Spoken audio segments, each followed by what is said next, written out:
ദീപക് കത്തിയാനുള്ള കാരണങ്ങളൊക്കെ ചെറിയ ചെറിയ പ്രശ്നങ്ങളുള്ളതാകും. ഇതിലും വലിയ ലോഡും വെച്ച ബസ്സൊക്കെ പോയി, ഇതിലും വലിയ അരുതലും പിടിച്ചലൊക്കെ ഉണ്ടായി. ഫീസ് എടുക്കാന്ന് പറഞ്ഞാൽ അവർക്ക് ബസ്സിൽ നിന്നല്ലാതെ അല്ലെങ്കിൽ പുറത്തുനിന്നൊക്കെ ആവാലോ. ഇത്തരത്തിലുള്ള ബസ്സിൽ നിന്നൊക്കെ ആയിക്കഴിഞ്ഞാൽ ഇപ്പൊ ആ സംഭവം കണ്ടില്ലേ, വളരെ ബുദ്ധിമുട്ടല്ലേ ആളുകൾക്ക്. ഇപ്പൊ അങ്ങനെ ഇപ്പൊ പഴയ മാതിരിയല്ലല്ലോ, ഇപ്പൊ ഫോണൊക്കെ വൈറലാവാൻ. മന്ത്രിമാരോടൊന്നും നമ്മൾ പറഞ്ഞിട്ട് കാര്യം, നമ്മൾ സാധാരണക്കാരാണ്. പുരുഷ കമ്മീഷൻ വേണോ വേണ്ടേ? തീർച്ചയായിട്ടും വേണം, അത്യാവശ്യമാണ്. ഇപ്പോൾ പുരുഷന്മാർക്ക് ജീവിക്കാൻ പറ്റാത്ത കണ്ടീഷനായി മാറി, എന്തായാലും വേണം. പുരുഷന്മാർക്ക് സംഘടനകൾ ആവശ്യമുണ്ടോന്നല്ലേ?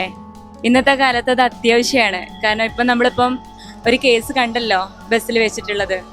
അത് മാത്രമല്ല, പല രീതിയിലും പുരുഷന്മാർ അബ്യൂസ് ചെയ്യപ്പെടുന്നുണ്ട്. അപ്പൊ പുരുഷന്മാർക്കും ഒരു കമ്മീഷൻ നല്ലതാണ് എന്തുകൊണ്ടും. അതായത് എന്ത് പ്രശ്നം വരെയും ചെറിയ ചെറിയ നിസ്സാര പ്രശ്നത്തിന് പോലും ആണുങ്ങൾക്കെതിരായിട്ടാണ് എല്ലാ വിഷയങ്ങളും വരുന്നത്. അപ്പോൾ അതിനൊരു കമ്മീഷൻ ആവശ്യമല്ലേ? ആവശ്യമുണ്ട്, തീർച്ചയായിട്ടും. സ്ത്രീകൾക്ക് മാത്രം പോരല്ല, പുരുഷന്മാർക്ക് എന്തെല്ലാം പ്രശ്നങ്ങളുണ്ട്. അപ്പൊ പുരുഷന്മാർക്ക് കമ്മീഷൻ വേണം തന്നെയാണ് എന്റെ അഭിപ്രായം. ആണുങ്ങൾക്കും വേണ്ട രീതി. സ്ത്രീകളിപ്പോ വേണ്ടതിനും വേണ്ടാത്തതിനും ഒക്കെ ഞങ്ങളിപ്പോ ബസ് പണിക്കാരനൊരു എക്സ്പീരിയൻസ് വെച്ച് നോക്കുകയാണെങ്കിൽ സ്ത്രീകളുടെ ഭാഗത്തുനിന്ന് വളരെ ഫോൾട്ടുകളുണ്ട്. പുരുഷന്മാർക്കെതിരെ ഇപ്പൊ അക്രമങ്ങൾ കൂടി വരികയാണ്, സ്ത്രീകളുടെ അടുത്തുനിന്നും അതുപോലെ പലരുടെ അടുത്തുനിന്നും കൂടി വരികയാണ്. പുരുഷന്മാർക്ക് എന്തായാലും അങ്ങനെ കമ്മീഷൻ വേണം. പുരുഷ കമ്മീഷൻ നിർബന്ധമാണ്.